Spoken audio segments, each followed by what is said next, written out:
Okay, I think we have all of our technical issues resolved, so we can begin. Good evening, everyone. Welcome to tonight's information meeting about the development proposal for 6310 Hazeldean Road between Carp and West Ridge. I'm Glenn Gower. I'm the city councillor for Stittsville, and I'm here in the ward office tonight at Cardell Rec. A little quiet here tonight. I'm glad everyone could join us, and I'm glad we could hold this meeting at all after the difficult week last week and even with the outage last night. We still have about a dozen homes without power in Stittsville and more than 3,000 citywide. Before we jump into tonight's meeting, I just wanted to take the opportunity to thank the community for helping out neighbors and families who have been hit the hardest by this. I know we have a lot of people from the Crossing Bridge community here, the Timbermere community here, and both of your communities. Within minutes, there was a volunteer brigade of neighbors with chainsaws who got to work helping to clean up. And we saw that across our whole community and ongoing over the course of the cleanup. And we still have a lot of cleanup ahead of us. This will be weeks and probably weeks and maybe longer until all of our pathways and parks are cleared and the city is able to pick up all of the debris and branches at the curb. So thank you for your understanding as the work continues. Now on to tonight. Thank you for joining us. You've all taken time out of your busy schedules and time inside on a gorgeous spring evening. We have lots of residents joining us, a great turnout alongside representatives from the applicant, from our planning department, and from my team. You'll meet some of these folks as we go here. Laurel McCrate is the lead from the city's planning department, and Jamie Posen and Patricia Warren are here from FOTEN along with Chris Gordon. They're all representing the applicant. Now, this development application, I want to be clear off the top, it has not been approved. And this meeting is an important part of the feedback gathering process with residents and other stakeholders at the city. So tonight we're going to have a brief presentation from both Laurel and FOTEN, and then an opportunity for Q&A, questions and answers. There's a few ways that you can participate in the Q&A. If you have a question on Zoom, you can click on the raise hand button and you can speak or ask your question. We'll unmute your mic and give you a chance to participate. Or if you'd prefer, you can type in your question to the chat panel. And Jordan from my team will be helping to moderate the questions this evening that come through in the chat. Now, if you're tuned in on Facebook, you can add your question to the comment field on Facebook Live. And again, Jordan will be moderating those as well, and we'll read out questions on your behalf. Tonight's meeting is a space for people to listen, to learn, and to share in a respectful way. And we are recording this meeting, so it can be posted on YouTube later for reference. And a reminder for Zoom etiquette, please stay muted unless it is your turn to speak. And actually, I believe we have it set up. You'll have to accept a prompt to unmute when it is your turn to speak, so just watch for that. And with that, I will turn things over to Laurel McCrate from our city planning department. Hi, Laurel. Hi, Councillor. Welcome, everybody. I recognize many of your names. You have already communicated with me over the past month or so, so I'm very glad to see such a large turnout. As the councillor mentioned, given the circumstances the past week and on such a beautiful night where my kids are outside, literally this window knocking and yelling. So I'm sorry if you hear any knocking on the window, but thank you for attending. And I know, like I said, many of you have reached out to me. You've gone over the documents that have been submitted by FOTEN in detail, and you've asked a lot of good questions. You have a lot of very valid concerns, and rest assured, we've heard you. We are gathering all of your comments and consolidating them, and we will provide them back to FOTEN in just the next few weeks so that not only can they hear your comments and your concerns today, but they can see them in writing as well. So Jordan from Councillor Gower's office is going to share the screen for me. I'll just do a few slides to introduce you to the zoning process and what is a zoning bylaw, and then a little bit of the public consultation process. So this is a very, very quick overview. Obviously, not everybody's an expert in land use planning. You know, that's kind of what I do all day, every day, but a very, very brief overview on what a zoning bylaw is. It's a set of regulations that controls development on specific parcels of land. In the City of Ottawa, we have a zoning bylaw that covers the entire city. It's a compilation of all of the bylaws from the previous municipalities basically formed into one. So it's quite obese at this time. And currently we are starting a review to undertake a new bylaw that will hopefully be less obese and easier to understand and kind of recognize the form of development today. So there's many things that can be addressed in a bylaw, and a few are land uses. So those are the types of uses permitted, where it could be, you know, residential, commercial, industrial, institutional, height, which is what we are here for today, bulk, volume, and density, also known as massing. Then we would deal with setbacks, so different setbacks from the front yard, the rear yard, side yards, corner, from all the lot lines. And then another example would be parking requirements. So how many parking spaces, residential parking spaces are required, commercial or visitor. Next slide, Jordan, please. So what is a zoning bylaw amendment? The application we're here for today is only for a zoning bylaw amendment. There is no official plan amendment. There is not a site plan control application submitted at this time. It is only a zoning bylaw amendment. And applicants receive this right from the Ontario Planning Act. If they would like to deviate from a certain provision in the municipality zoning bylaw, or if they'd like to add a use, they would apply to the municipality for a zoning bylaw amendment. These amendments can either be initiated by the city or a private developer, such as this one for this application. We'll go through the process a little bit on the next slide, but just really quickly, these types of applications proceed to Planning Committee or the Agricultural and Rural Affairs Committee, and that's known as ARAC, and that's when applications in the rural area outside of the urban boundary, they proceed. But for this one, we would go to Planning Committee and then subsequently Council.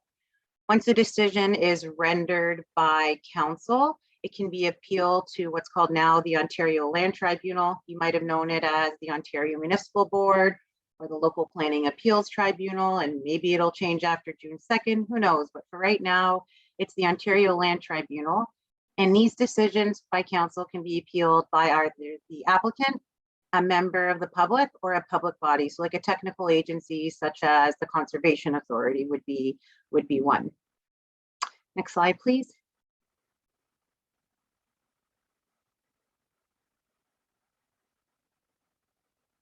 So this is just a really quick overview of the process. So steps 1 through 14, just a quick snapshot. We are, let's just pretend that 6 and 7 have been switched. So we're at the community information session that is held by the councillor, and that is optional. So sometimes it's held during the circulation period or sometimes just thereafter. Right now we're in the middle of it, so we can call it step 5.5 for this one. But just really quickly to go through it, the application is submitted.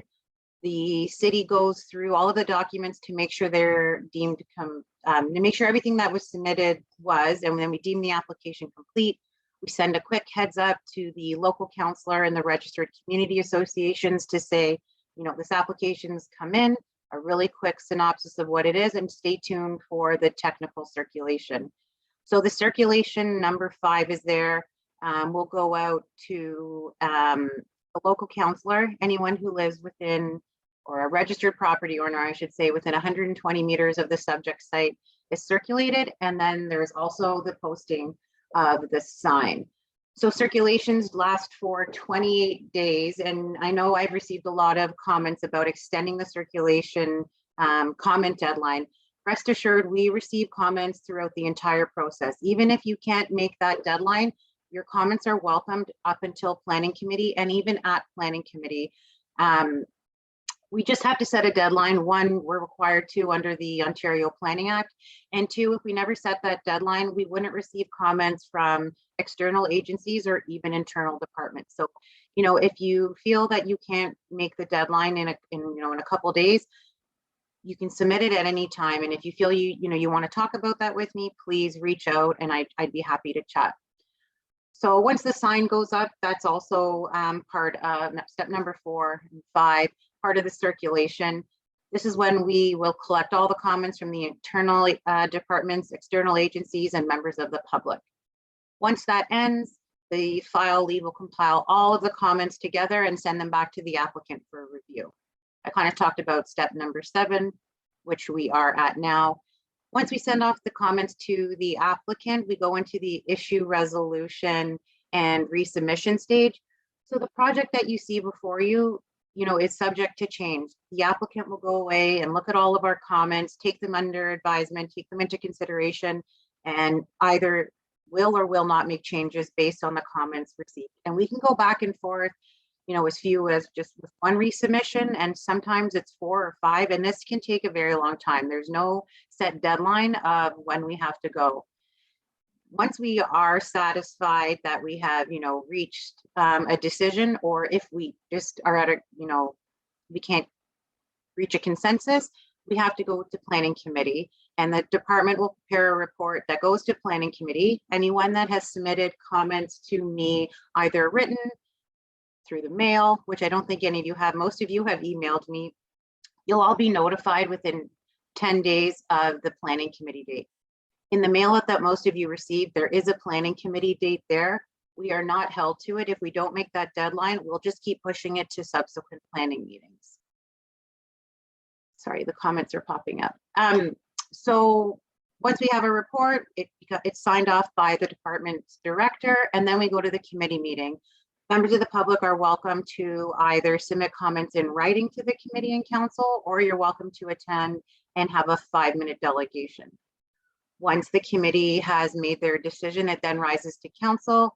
If council passes or refuses it, a notice of decision goes out, and that's when the appeal period will begin. And if the applicant receives approval and a member of the public or a technical agency is unhappy, they can appeal it, and vice versa. If council refuses the application, the applicant is welcome to appeal that to the OLT as well. So I just want to encourage you, if you haven't submitted any of your comments yet, please do so at any time. If you feel like you'd like to talk to me about it, I think Councillor Gower put my email in there. Please email me first, and then if you'd like a phone call, I'd be happy to set that up.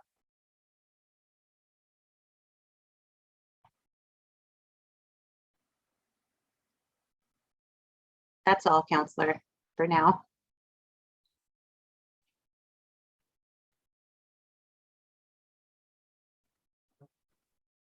There we go. Okay, thank you very much, Laurel. So I can see there are questions coming in the chat. That's good. We're going to come back to Q&A after we have the presentation from FOTEN. So I'll turn it over now to Jamie to introduce the applicant representatives tonight. Hi, Jamie. Hi, Councillor, and thank you so much for having us this evening. And to everyone who's here in attendance, very good to meet you virtually, and thank you so much for attending. Just to introduce myself, I'm Jamie Posen. I'm an associate planner with FOTEN Consultants here in Ottawa. FOTEN was founded actually in Ottawa back in the early 90s and has always been experts in urban planning, urban design. Particularly in Ottawa, it's our specialization and headquarters, but we also have offices in Kingston and Toronto, and I myself have even done work in other provinces and territories as well. So we're certainly experts in this area, and I am a registered professional planner, that's RPP, and that designation is similar to what you'd have with an accountant or a physiotherapist. It's a professional designation that indicates certain ethical responsibilities as well as knowledge and expertise in these matters. So as a planner, we've been asked to assist with this project in terms of submitting the application, as Laurel was saying, application for zoning bylaw amendment, as well as helping to sort of navigate the whole process and attend events just like this one tonight. I think it's really great and really important. I'm encouraged to see so many people here in the meeting tonight because I think public participation and engagement is a really important part of the process. And we heard from Laurel a moment ago about how we're still in the fairly early stages of the process. So nothing is finalized just yet. Of course, we have to go through the the technical circulation comment process, as Laurel was mentioning. And so we're certainly interested to hear feedback tonight. Councillor Gower's words were that it's a chance to learn and listen. And first and foremost, that's applying to us. It's a chance for us to be here and listen to the comments that you have, or as well as answering any questions that you might have. But I also invite you to also learn and listen, because we're going to be doing a presentation. And I think for many who are maybe coming to the planning process maybe for the first time, so there are some people who maybe have some experience with applications like this before, but perhaps there are many who have never experienced something like this. And so part of our role here is to help those among you to understand, how this process works, what's being proposed, some of the details, and then, as Councillor Gower said, we have a chance for Q&A.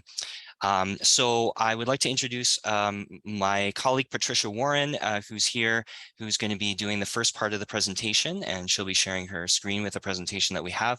And I'll also introduce my colleague from CGH Transportation, Chris Gordon, who's here as well. And he was part of the team that prepared the transportation impact assessment that was prepared as part of the application. So if there are any transportation related questions, he's available as well.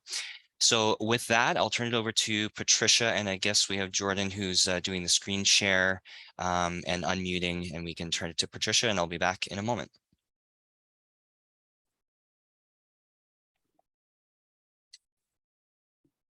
All right. Let me just.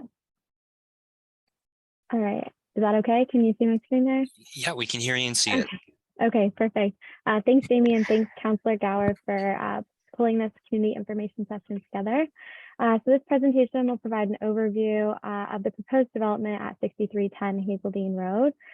So as Laurel mentioned, the submitted application is for a zoning bylaw amendment, which establishes land uses and appropriate massing and density distribution for the site. So the zoning bylaw amendment is the first of two planning applications prior to construction. The second application being the site plan control application, which will be done at a later time.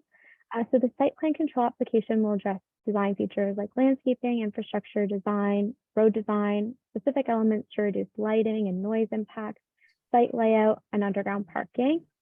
So this application will be subject to the city's urban design review panel as well.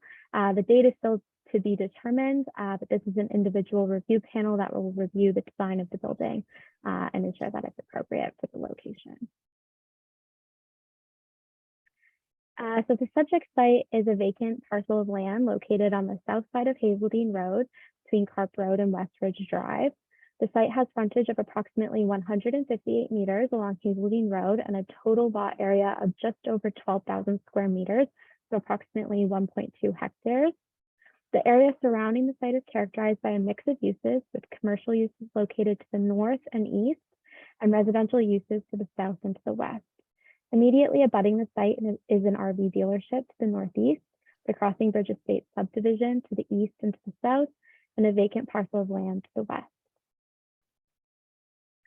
So the Provincial Policy Statement, or PPS, is a document that establishes direction for land use planning in all Ontario municipalities.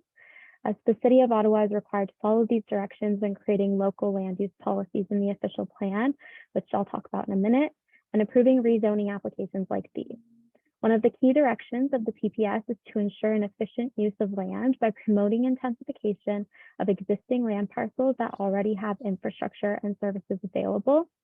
The goal is to capitalize on existing public investments, support existing businesses and services, and reduce pressure for further urban expansion, which can result in what we call urban sprawl. So we've highlighted a couple of key policies that apply to this application. So policy 1.1.3.2 says that land use patterns within settlement areas shall be based on densities and a mix of land uses which efficiently use land and resources, are appropriate for and efficiently use the infrastructure and public service facilities which are planned or available, and avoid the need for their unjustified and/or uneconomical expansion, support active transportation, and are transit supportive where transit is planned, exists, or may be developed. Policy 1.3.1 states that planning authorities shall promote economic development and competitiveness by encouraging compact, mixed-use development that incorporates compatible employment uses to support livable and resilient communities. And policy 1.4.3 states that planning authorities shall provide for an appropriate range and mix of housing options and densities to meet projected market-based and affordable housing needs of current and future residents of the regional market area by permitting and facilitating all housing options and all types of residential intensification, locating new housing where public service facilities and infrastructure are or will be available, promoting densities which efficiently use land, resources, infrastructure, and public service facilities, and establishing development standards for residential development, which minimizes the cost of housing and promotes a compact built form. So the City of Ottawa official plan provides the policy framework for the strategic growth and development of the city to the year 2036. The official plan reflects the city-wide vision for land use that responds to provincial direction in the PPS. So the official plan is approved by City Council, and it has been amended a few times since it was adopted after amalgamation in 2003. The city plans to meet Ottawa's growth and development by managing it in ways that support livable communities and healthy environments. Objectives and policies direct the creation of complete communities where residents can live, work, and play. As you can see on the slide, the subject property is designated Arterial Mainstreet on Schedule B, which are the orange circles. The Arterial Mainstreet designation promotes a broad range of uses, including residential and non-residential uses, to contribute to complete communities and active public streets.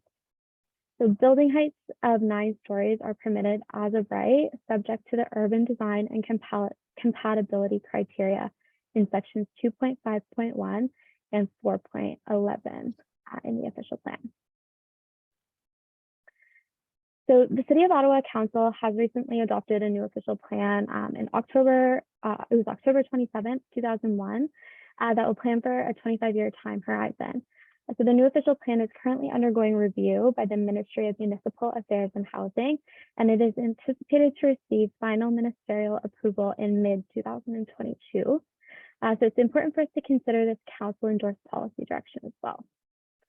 The city has a goal of becoming the most livable mid-sized city in North America, and by 2046, the population is expected to be 1.4 million people. The city has drafted an official plan that is intended to create a flexible, resilient city where people want to live, work, and play. The driving force of the plan is to achieve more growth by intensification than by greenfield development. The subject site is located in the suburban transect of the city and has been designated as a Main Street corridor with an evolving neighborhood overlay. The Main Street corridor designation generally permits up to 9 stories, but high-rise buildings up to 40 stories can be permitted where the lot fabric is sufficiently large to provide a suitable transition to abutting low-rise areas. The evolving overlay is meant to signal a gradual evolution over time that will see a change in character to support intensification, which includes the change in character from suburban to urban to allow new built forms and a more diverse functions of land. The urban design guidelines for development along Arterial Mainstreet are applied to all streets throughout the city that have been identified as an Arterial Mainstreet in the official plan, like our site is. These guidelines are intended to facilitate the evolution of arterial main streets over time to a more balanced vehicular and pedestrian environment, with the streetscape defined and supported by buildings and landscape. So the proposed development has included many of the Arterial Main Street design guidelines, which include locating new buildings along the public street edge, setting new buildings 0 to 3 meters back from the front property line to define the street edge and provide space for pedestrian activities and landscaping, creating a transition in the scale and density of the built form next to lower density neighborhoods, providing direct, safe, continuous, and clearly defined pedestrian access from public sidewalks to building entrances, and locating surface parking spaces at the side and at the rear of the building. So Laurel kind of touched on what a zoning bylaw is, but just to reiterate, a zoning bylaw is a tool that municipalities can use under the Planning Act to implement the land use policies of the official plan. So zoning contains detailed provisions for things like permitted land uses, setbacks, building heights, parking requirements, landscape requirements, etc. Zoning is always intended to implement official plan policies. And so as the policies change over time, it's necessary and common to update the zoning to reflect these changes, including on a site-specific basis through a zoning bylaw amendment application like this one. The subject site is zoned as Arterial Mainstreet, Subzone 9, with an urban exception number 2102. The Arterial Mainstreet zone is intended to accommodate a broad range of uses, and it promotes intensification while ensuring compatibility with the surrounding uses. Later on in this presentation, Jamie will outline the requested zoning bylaw amendments and how they differ from the current zoning. But to recap our proposed development, the vacant lot is proposed to be developed with one 9-story residential building and 2 9-story mixed-use buildings with at-grade commercial and upper-level residential. The residential portion of the proposed development accounts for a gross floor area of just over 27,000 square meters, while the commercial portion accounts for a gross floor area of just over 1,500 square meters. A total of 317 units are proposed across all 3 buildings, which will be serviced by 450 parking spaces. Of the 450 parking spaces, 365 of these spaces will be located in an underground parking lot, while 85 of these spaces will be located at grade as surface parking spaces. In addition to the vehicle parking spaces, 168 bicycle parking spaces will also be provided. The proposed development will also include private and communal amenity spaces totaling just over 3,400 square meters. And vehicle access is proposed to remain at the existing signalized intersection between building B and C. A new right turn lane has also been proposed from the site onto Hazeldean Road. Additionally, underground parking is proposed to be located at the rear of building A here and building C here. So I'm just going to go through a few building elevations. So this is building A. This would be the residential only building. I just want to note that the 45-degree angular plane, which is shown here. So the 45-degree angular plane is something that the city has been using to determine transition between low-rise residential and other developments. And so as you can tell that we are within the 45-degree angular plane. And so here's building B elevations. This is that center building. And then building C, this is also a mixed use building. And again, I can note the 45-degree angular plane here and here. So shadow study was submitted as part of the application. The purpose of the shadow study is to get a sense of the extent of shadowing impacts at different times of day and at different times of the year. Naturally, everything casts a shadow. So some impacts are inevitable, but the goal is to get a clear picture of shadows so that it can be balanced against other planning objectives. So some houses, they will experience less shadowing than other houses and may be further mitigated based on the existing vegetation that's located along the rear property line, as well as the configuration of the proposed building. Shadowing impacts are limited or non-existent for most of the year and most of the day, with some shadowing falling around sunset between spring and fall. So this slide here is showing the shadow analysis for spring and fall. And this slide here is showing during the summer. So similar to the spring and fall months, the shadows during the summer months, they'll move quickly. And the length of the shadows, they do appear quite long, but this is as a result of the sun setting and being lower in the sky. So I'm going to flip through some renderings that we have. So this is looking south directly at the site from Hazeldean Road of all 3 buildings. And this is looking at the rear of the property at all 3 buildings. So you can see that we have transitioned and stepped back some of the, all of our buildings here. This is looking directly at building A. So that would be the residential building. And then this is looking east at buildings B and C. You'll notice the at-grade commercial spaces. This is looking east at building C, just a better view of that side there. And this is looking south between buildings B and C. This is where the vehicular entrance and access and egress would be. So next, I'd like to turn it over to Jamie. He's going to walk us through the requested amendments as part of this development. Yeah, great. Thank you, Patricia. And thank you everyone for your patience as we went through the presentation. I know it's a lot to digest. There's a lot of information that we wanted to share with you about the context of sort of how we got here from a policy standpoint. I think it is important to understand those details. And of course, we can provide any further clarification in the Q&A if needed. This last segment of the presentation is just to go through what the requested amendments are. At the end of the day, of course, there are certain requirements in the existing zoning that generally development is required to comply with, although through a zoning bylaw amendment such as the one that's been proposed, there is an opportunity to take a look at some of those provisions of what really makes sense in the policy framework, as Patricia was saying. So in this case, we just made a list of some of the specific items that I know Laurel had the word deviations. These are, what's being proposed in relation to what the requirement is. So let's begin with this one, that increasing the maximum building height within 20 meters of a residential zone from 11 meters to 11.9 meters. So the specific requirement in the AM9 zone is that within a certain distance of a residential zone, there needs to be some restrictions on building height. Generally, these have been complied with, but there is a couple of two spots that are circled in green here, where in that case, it's at 11.9 meters rather than 11 meters. And so that's just a little bit of extra height. Just for context, I was doing a measurement earlier. So that 90 centimeters that we're talking about is really from the ground up to my waist when I'm standing up. So it's not even really very significant and would probably be imperceptible, but there is that slight deviation. Next slide, Patricia. The next one I think is probably the big one, probably the most obvious to many, which is just the general building height as a maximum across the site beyond that 20-meter mark I was talking about.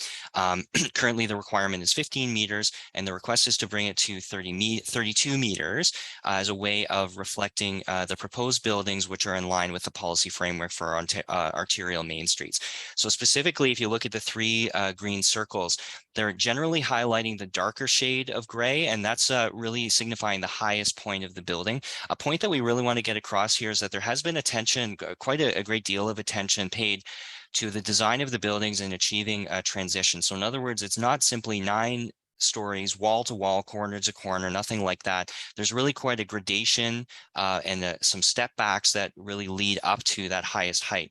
And as well, the highest height is really concentrated towards the front of the property. The whole goal is to put it towards Hazeldean as much as possible, get it away from the existing houses to the south. And that's for all kinds of, massing impacts and visual impacts and shadowing and all these reasons. So they've been mostly put towards the front, but also important to note that especially buildings A and C are done more perpendicular. So even the very layout of the site is done strategically so that anyone as viewed from the south side is really only getting the sort of the short end of these buildings rather than the more massive side if it were to be more parallel, sort of left to right, east to west, as opposed to up and down. So there has been some real thought put into that. The building height overall, as I said, is concentrated in the darker shade of gray, stepping down to 7 stories in the slightly lighter shade, and then finally 3 stories in the very front and the very back as more of a low-rise treatment. Next slide, please. The next one is to decrease the minimum rear yard setback from 10 meters to 7.5 meters for building C. So the reason this is happening is a little bit bizarre, and not bizarre, like, because there is a reason for it, but in this context, it kind of has a funny outcome, which is that generally for a lot of the history of Hazeldean Road, a lot of the land uses has been more on the sort of industrial side or the heavy commercial side. And those types of uses tend to be quite impactful to neighbors. And so as a result, the zoning provisions that are currently carried over in the zoning, the AM9 zoning from earlier days, even before amalgamation, a lot of those provisions are reflective of that. So if you're living behind a sort of a more heavy duty kind of use, you want to have that extra degree of setback and that extra degree of buffer zone, so to speak. So we see that in a few ways. And one of them is this requirement for the 10-meter setback.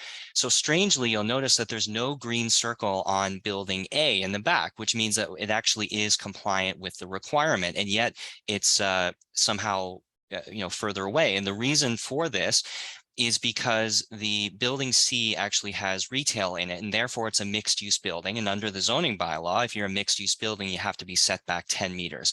So the strange thing here is that even though the retail component is located right up against Hazeldean, it's far away from the rear yard altogether, but because it's part of the same building, there's that extra requirement for a little bit of extra distance. So all the application is requesting here is for 7.5 meters, which is just bringing it in line with a plain residential building like you see with building A. Next slide, please. Similar situation in reverse. So this is in the front to decrease the minimum front yard setback from 3 meters to 0 meters for building A. And the reason for this is because building A is pure residential. There's no commercial component in that building. It's mainly centered around the driveway for access and visibility and these types of things. So because building A is only residential, the requirement is to actually have a 3-meter setback from the front property line, and that requirement is not present for buildings B or C because they're actually a mix of uses. And so once again, we see that we're really trying to only bring everything into sort of uniformity along the street treatment. And so the request for a 0-meter setback is just to be consistent with building C, which itself is compliant. And so it's really just for that uniformity. Another way of putting it is if we were if the decision was to put retail uses in building A, then it would suddenly become compliant. So it's kind of a backwards kind of situation. But that's the third, or I guess the fourth item in the list. And finally, next slide, please. Decrease the minimum width of landscaped area abutting a residential zone from 10 meters to 3 meters. So this one, once again, we see cases where in the zoning provisions, where it was really accounting for more heavy duty uses, more kind of industrial type uses, that if it was abutting a residential zone, then certainly you'd want quite a bit of landscaping in there. In this case, however, because this is, well, it's not a heavy duty use, this is a residential with a bit of retail at the front. So certainly not the same impact as an industrial use would be.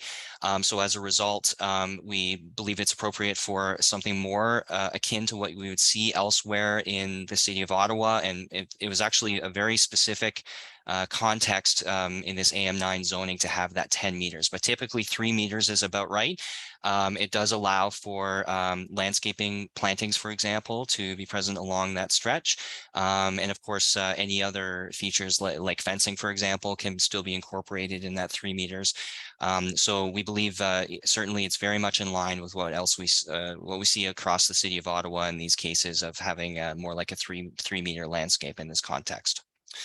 So that's the list of the deviations. And so we'd like to, we'll just go back to that last slide there. We'd like to thank you for your interest in this project and for taking the time to attend this public information session. So we are, of course, as I mentioned, here to answer questions. I will turn it back to Councillor Gower just to sort of make that link. And thank you very much for your time and attention.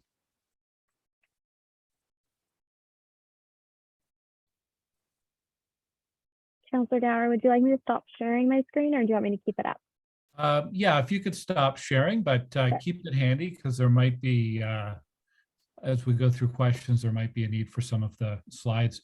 So that's a lot of information. We're at 7:44, a lot to take in. I did want to mention one thing. There were a few slides referencing the city's new official plan. The new official plan actually is not in force yet. It still is awaiting provincial approval. So for those of you, because I've had a number of phone calls with residents with questions about what is the official plan and how does it play into this, we are working off of the old official plan, I guess we could call it, not the new official plan. So I know this is can be very unclear, but let's be clear about what applies here. It's the old official plan and the policies contained within that. So I know there's a lot of questions coming in through the chat and some hands up. So Jordan, I'll let you do the moderation on this, and we'll answer as many as we can here tonight. Okay, so we do have lots of questions in the chat. So I'm going to start with the chat and get a few down, and then we'll go to the hands up. I see we have one hand up already. Again, if you want to ask your question live, just raise your hand and I'll get to you interspersed with questions from the chat. So to start things off, this is for Laurel from Emma. Laurel, you're taking questions, you're taking comments, you're going to compile that into a report and send it to the applicant. Is that report going to be publicly available? And I'm going to unmute you, Laurel, so you can answer that. Thanks, Emma. The first and subsequent rounds of comments that the city provides to the applicant is confidential. They do remain that way. They're supposed to be between the city and the applicant for them to respond to our comments. And they're not generally provided to the public. When we do go forward with our report to Planning Committee, all public concerns and comments are summarized and responded to at the end of our report in one of the subsequent documents, but our technical comments are not provided to members of the public nor the council's office. And before you prepare that planning report, will the updated, if the applicant chooses to update their submission, will that be public? Yes, so once the applicant submits their second submission, I will do an email blast to everyone that has provided me comments saying we've received the second submission. I'll highlight the changes, if any, and I will link the application materials that are posted again on DevApp so that everyone can review it, and we'll take any new comments. You know, we did receive many comments during the first round, so I don't need a repetition. I would like if you, any comments that are different from your first round based on the second submission. So any submission that comes in, I will do an email blast to all of you to let you know that it's in, and are happy to take any new comments. Okay, and for Jamie, can you just clarify Photen's role in this? Are you the developer? Who is the developer, and what is the relationship between Photen and the developer? Yeah, great question. Thank you. So essentially, the person who has applied, or the organization that has applied for this application, is the owner of the land. They're a numbered company, although the owners are Ottawa residents and were formerly involved in business on the land. Now, Photen's role, though, and just to clarify again, I am a registered professional planner. So we're a firm here in Ottawa that employs many professional planners. And so our role is to really assist with the overall process that we've been talking about tonight, the zoning bylaw amendment process, but also we do write a planning rationale that has been submitted to the city as part of this application, and that's publicly available online as well. So a lot of the information that Patricia was outlining, and also the stuff that I was doing at the end, is all kind of outlined in there, and so it's part of a written submission. And so as professional planners, we're really those who are, you know, tasked with making recommendations to decision makers that are in the public interest. So whether that's someone like Laurel, who's also a registered professional planner, who works directly for the city, or whether it's someone like me who works more in the private sector, the ultimate role of us is to, you know, basically advocate for good development and good planning principles in line with the public interest. So maybe that was a long-winded answer to a shorter question, but I hope that clarifies. Okay, thank you. Just so everyone knows, there are a lot of questions that are sort of within the same theme, and so I'm going to combine some questions from different folks to just streamline that, but I am looking at all the questions as they come in. So this next question was raised by Tony, David, and Tiffany in different ways. Why don't you just build within the current zoning? What would that proposal look like? And if not, why don't you just build this somewhere else instead? Yeah, well, I'm happy to take that question, and thanks to all three of you for the question. The short way to answer the question is more in line with we really need to be mindful and cognizant of the policy framework. And I mentioned just a second ago about my role as a professional planner. And when we talk about what is in the public interest, we have to be quite mindful of both the provincial policy framework that Patricia was talking about, but also the local policy framework that was outlined in both the current and forthcoming official plans. And in both cases, the policy framework, I think that sometimes there's a bit of misunderstanding. So let me go around the basis of this just a little bit.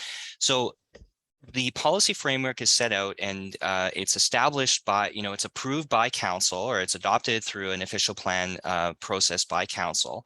And so it is a democratic process, and there's public involvement all the way through the creation of these plans. And in this case, the official plan was created just after amalgamation in 2003. It's undergone a couple of little tweaks along the way, but it's still in place here until the new plan is approved at the provincial level.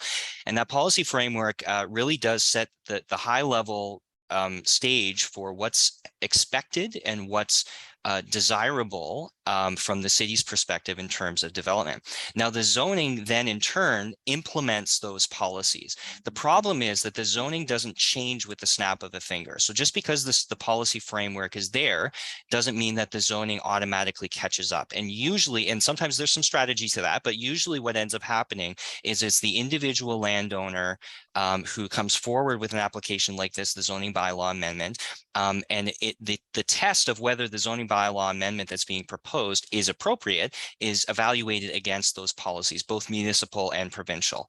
And so the reason why we're going around those bases in the presentation and trying to share that with you is I think there's sometimes, and by no means just those on this call, we have to help people to understand all the time, is that it's the policy framework that's really the important higher level direction, and it's also more up to date, if you like, and it's the zoning that actually sometimes has to do the catching up.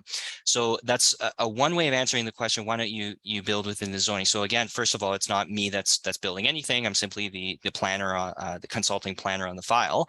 But for the owners and what they're proposing, the reason is because it's very much in line with the policy framework, and it's just this process to bring the zoning kind of up to speed.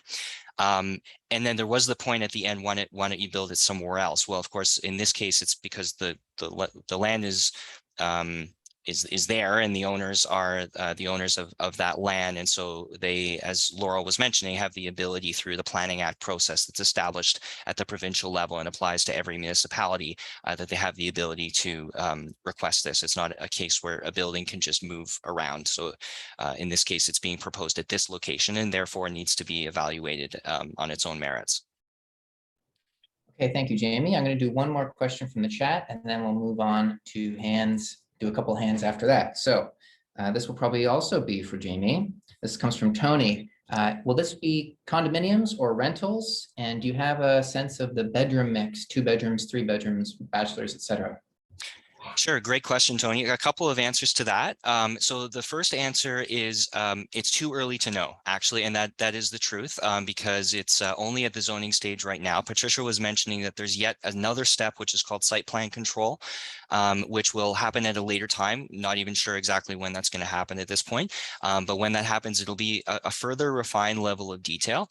In terms of whether it's going to be rental or a condominium, it not only is it too early to tell for this particular project, but it's important as professional planners that that's not really too much of a consideration. And the reason is because we don't want to be making land use planning decisions in a discriminating way, in the sense that we can't but be biased against rental or against condo or whatever the case may be. At the end of the day, the role of that building and the way it functions and the impacts of that building are going to be the same either way. And so it's quite important to us that we are not, I mean, there is a condominium process, of course, that we are sometimes involved with, but beyond that, the policies of the official plan, just to mention, specify that it encourages, especially along main streets, for example, it encourages a range of different types of housing types and tenures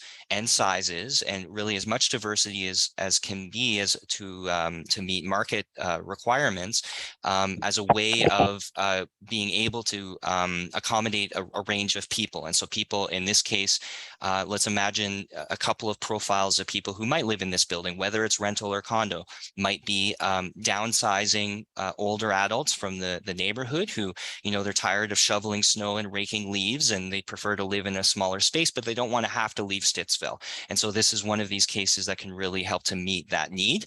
Another case might be a single person who just got a job in Canada and they want to live fairly close by.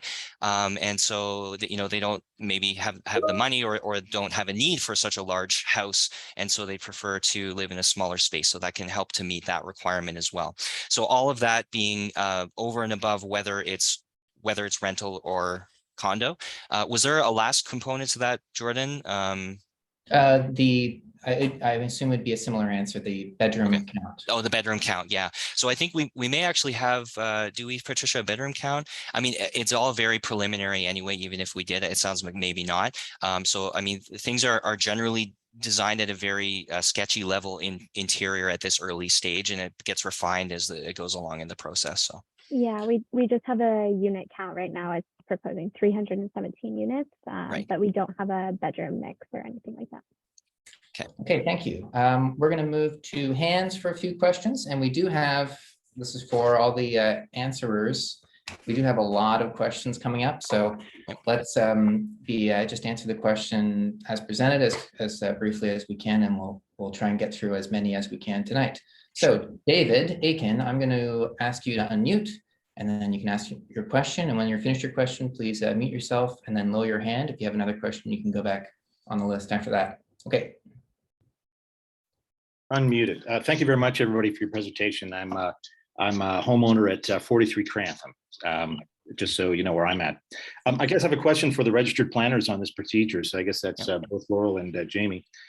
You proposed to build, I don't know if you know Stittsville very well, if you've had the opportunity to drive around Stittsville, the largest residential structure in terms of height will be just down the road at Hazeldean Gardens. It's about 4 stories. Stittsville's a very big area. So remember, you're proposing to build the 3 biggest buildings in Stittsville, and not by a little bit builder, twice as big as any existing building in the entire community. In fact, all the way down this particular transportation corridor from Highway 417 all the way down to Terry Fox. So nowhere on Hazeldean anywhere are there any buildings of any similar scale. This would be the most dense, the biggest. And not only that, you propose to build buildings twice as high as the zoning bylaw permits. You want to cut back the setback. So let's build them taller and let's jam them up closer.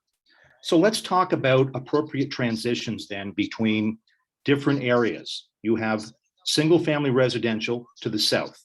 You propose the tallest structures in Stittsville. As a registered professional planner, could you give me your thoughts on transition zones between different densification areas? 4 stories looks like some planners put some thought into it. That's the zoning bylaw amendment. You have a different plan. Obviously, you think it's quite appropriate, Jamie, that it go to 9. And I'd like to hear, Laurel, your thought in general terms on where the city goes in terms of appropriate transitions between a single family residential area and a next intense area, townhomes, low rise, etc. Thanks very much. Thank you, David. Jamie? Yeah, thank you, David. Lots to digest there. Thank you for the comment and the question. I will try my very best to keep it short. The short version is number 1, the comment that these are going to be the largest buildings in Stittsville. If our measuring stick is what is there now, perhaps, but I would draw your attention to a couple of other applications that have come up in the last little while. One, I happen to be involved with another one on Hazeldean Road that is also for a 9-story building that's just to the east of here. So that's another one that's the same height. There's also some a little further. Can I just interrupt you? Yeah, sure. I just saw someone make a rude gesture on their camera. So please, everyone, let's keep this respectful as much as we can. The applicants are here to take your questions and to receive your comments. And they're here as a professional capacity. So let's all please give everyone the respect that they deserve. Thanks. Go ahead, Jamie. Yeah, thank you, Jordan. So there, and also elsewhere in Stittsville, there has been recent approvals for buildings of 18, 9, and 6 stories. Now that's a different context, it's further east, but just to make the point that in all of these cases, the thing that they have in common is compliance with the policy framework. And so I want to emphasize again that Hazeldean Road as an arterial Main Street designation in the official plan allows for 9 stories. And there are multiple identical locations across the city of Ottawa that have the same designation, and the standard across that designation is for 9 stories. Well, why is that? Well, partly it's because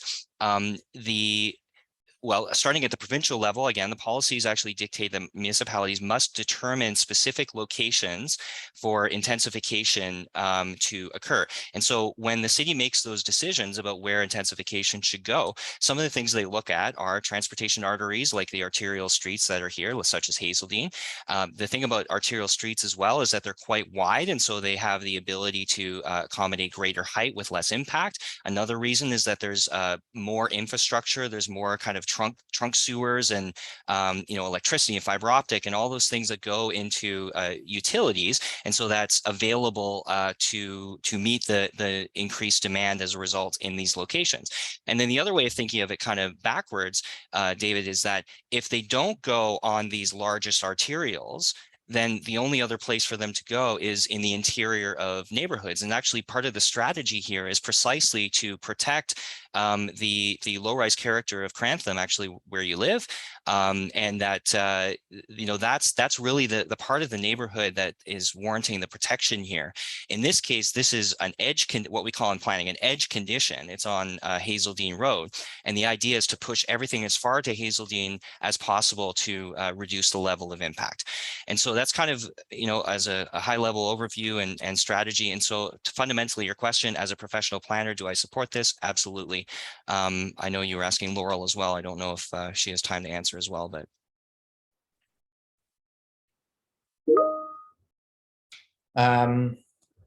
Laurel, did you have a response to that? I think I lost you here. Okay, well, I'll move on to. I think Laurel might still be muted. I'm going to keep you off mute. My kids are screaming upstairs. I don't think anyone wants to keep me off mute. Yeah, thanks for that question. I'm actually not going to answer it. I'm here. The application is still under review. I haven't, nor has the city made our determination. The city's recommendation will come out in the planning report that will go forward to planning committee. So I'm here to answer any questions on process and guidelines and general zoning questions. This meeting is here for the applicant to defend their application. I very much appreciate that question. That's kind of like opening Pandora's box. But for the purpose of this meeting, I'm just not going to answer where I think that's appropriate at this time. Okay, thanks, Laurel. Next question is going to be to Christopher, I believe. So Christopher, I'm going to unmute you and you can put yourself back on camera. It's a traffic question. We're adding this proposal, if approved, would add 450 vehicle parking spaces, some underground, some on the surface. How would this affect nearby traffic, especially on arterials that are currently awaiting urbanization or modernization, such as Carp Road? Good, thanks for the question, and hi everyone. Interestingly, parking doesn't completely translate exactly to the demand that's going to be put out onto the road, but definitely the number of units is typically what we use to gauge and how we start and base our traffic analysis on. So number one, but I will say about the parking is that this is a very well parked site, given that it's not located on a rapid transit corridor, but certainly does have and will continue to have improved local transit service to it. We can say that the amount of parking is going to be suitable for both the commercial and the residential part of the property. So when it comes to the volume of traffic and its impact, I know the area fairly well myself, and those roads are busy, and there's a lot of planning that has gone ahead and construction that will happen over the next 5 and 10 years to see Carp Road has gone through the EA. There's even in the greater network further to the east with the north-south arterial, you can see the new roundabout that's there for the new Hazeldean development. So a lot is going on, and at the end of the day, this particular development is not going to generate nearly as much traffic, for example, as the the farm boy across the street. So if we take a look during the peak hours, the contribution of this development to Hazeldean is going to be about 1 vehicle a minute, is what our projections will tell us. So I'm not going to say that the transportation issue is benign, but certainly the network is busy, and everyone can acknowledge that and experience it. The contribution of this development to it is not as significant as you would see in a major commercial type of development. So so I think that generally answers the question. It is that I think the key is going to be that as development charges are collected, future city budgets continue to fund these key projects. And from a community perspective, I would suggest that that's what's going to be important for everyone here, is to see those planning projects turn into construction projects and get the capacity you're going to need in the network. Thank you, Christopher. The next question, I think Laurel or Glenn, perhaps you want to address that. And it's kind of off the same subject that Christopher just ended up on. How will this affect other second order infrastructure things like schools, healthcare, and the transportation network? How does the city prepare for that type of growth when this development is coming in?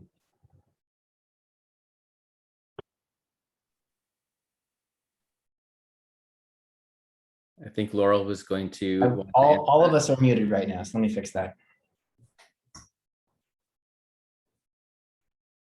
They're slowly being taken to bed, so it's getting better. I'm really, really sorry, but it's just best. I can answer some of that in Councillor if you want to weigh in. I also should have said at the beginning, and I apologize, the transportation project manager who's working on the file from the city, Josiane Gervais, is here to answer questions on transportation. She's much more of an expert on these matters than I am. I can touch on a few of the aspects such as schools. So during the circulation period, I mentioned the city circulates to various external agencies, and that includes all of the school boards located in Ottawa. So we send out the circulation and we collect the comments. And the comments we mostly get back are specifically for zoning, which we're here for. They just say that there's accommodation pressures within the local boundary. They never really come out and say, nope, we're not going to support it. They do provide their comments at site plan if homes or commercial establishments are proposed near schools. But generally, we look to the school board, and if the school board has an issue, then that's when we would take action. Generally, they respond in comments saying there's school accommodation pressures that exist, and that's all across the board. And I work in the west end of the city, and I see that in Bay Ward, I see that in Canada North, and the other wards that I work in. As for infrastructure, for this type of application, an adequacy of services study is submitted where the sanitary, storm, and water infrastructure is analyzed to see if this capacity can be handled in our system. So it is only at this stage that we're looking at, can these three buildings be supported for water, for stormwater, and for sanitary. When we get to site plan, if and when we get to site plan for this application, matters such as technical matters such as grading and drainage are thoroughly looked at, and that's when we would see more detailed plans, and that's why you don't see those here for this application. As for transportation, Josiane, if I could ask you just to touch really lightly on the transportation aspect.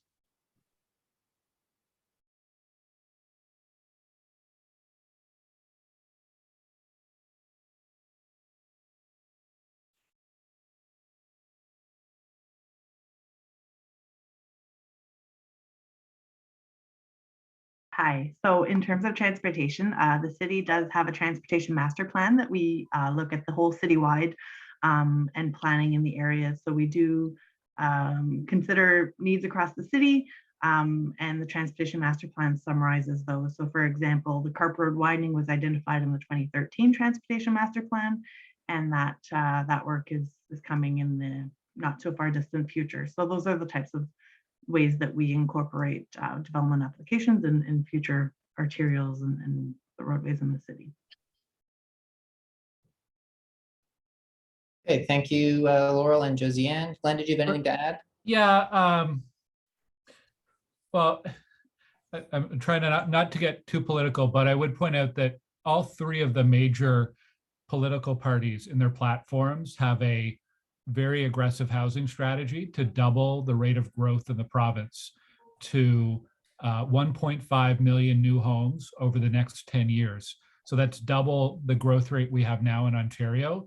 And each municipality is being expected to likewise expect an increase in growth. The challenge, one of the many challenges that this growth brings is some of the other some of the other provincial responsibilities, as several commenters have pointed out, things like schools, things like doctors. There's not really a solid plan for how those get resourced. So schools, for example, many schools in Stittsville have portables, and until those schools are full and overflowing, there's usually not funding from the province to expand them. I know there's 2 sites in Stittsville, commercial sites looking to rent space to a family doctor. There's clearly a demand here, but there's some structural problems with provincial healthcare that make it very unattractive for family doctors to set up practice. There's certainly a need.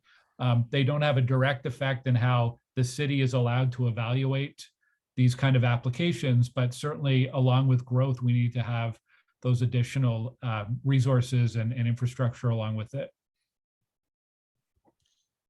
Thank you, Glenn. Jamie, I have one quick question for you from the chat, and then I'm going to go back to the hands. So Jamie, the height limit in the zoning right now within 20 meters of residential zone is 11 meters high. This application is asked to raise that to 11.9 meters. Can you explain why the request is for an extra 0.9 meters? Yeah, absolutely. Thanks for the question. So typically, what we use a 3-meter average as the standard, particularly for a residential building, as the floor to ceiling height. So often for a commercial building, like an office building, it'll be around 4 meters, but for residential, it's around 3 meters. So generally speaking, stories 2 to 9 of these proposed buildings would be around 3 meters per floor. This particular building has slightly higher. It might be sort of 3.2 or 3.3 or something. But I think the main reason why the extra height is actually because of an increased floor to ceiling level for to accommodate the retail uses. So part of the logic there, especially for building C, so on the east side, is for the increased height for the retail uses, because typically they would want a little higher ceiling. You've probably been in some of the more recently built retail spaces that tend to have a little bit of a higher ceiling. You might, if it's lower, you feel a bit cramped getting your coffee or whatever the case may be.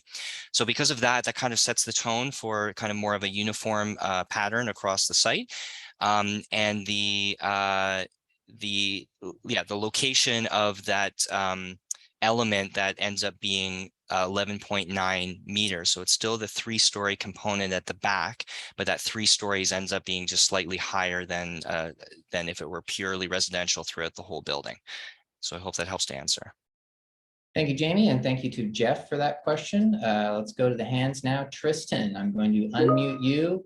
When you've finished your question, please mute yourself and then lower your hand. You should be able to unmute yourself now. All right. Can you hear me? You can. Go ahead. Hi there. First off, I just want to say thank you so much for putting this together. I guess my questions and comments are primarily about this process that we're going through now.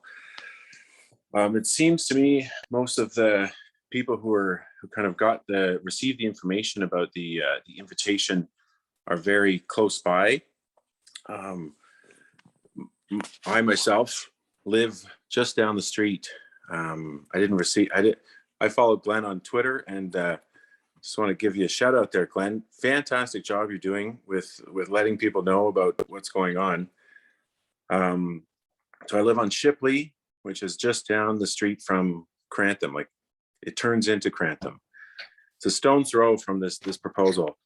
And I'd just like to say that I think it's great. I think it's fantastic. And we need more. Everyone like has got to agree that we need more housing. Like that is just a given.